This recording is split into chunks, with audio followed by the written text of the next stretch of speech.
Good morning, Global Studies students. Here we go, another week. And so let's start with our weekly checklist. I want to give you your information on what's going on this week in Global. So here we go.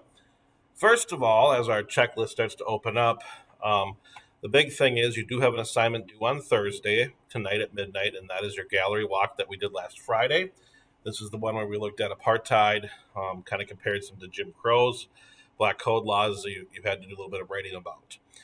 Second of all, is we are going to be helping out our English colleagues today in making sure you can finish your book Born a Crime in a reasonable amount of time. So today, what's going to happen is if you have Mr. Bettini, Ms. Erickson, Mr. Cush, or Mr. Slavy for English, today you have to read chapters 5 and 6. If you have Global first, you'll read 5 in Global, 6 in English. If you have English first, you'll read 5 in English and 6 in Global. And these are in my folder for the week.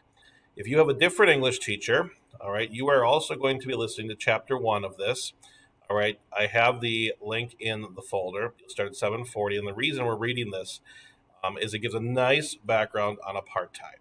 Okay, tomorrow we are going to start our famine newsletter. As you know, you've done some notes on the water supply, on famine in Africa, and so you will see a folder in the week's folder with the famine newsletter. There's instructions. We'll go through and do that. Next Monday there is no school as we prepare for full-on return, and that so Tuesday when everybody that is coming to school that is choosing to come in the building on Tuesday, we are going to be working on our newsletter. Wednesday next week, of course, is your catch-up day. So it should be a good week.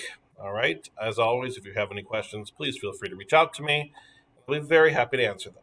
Have a good week, eighth graders.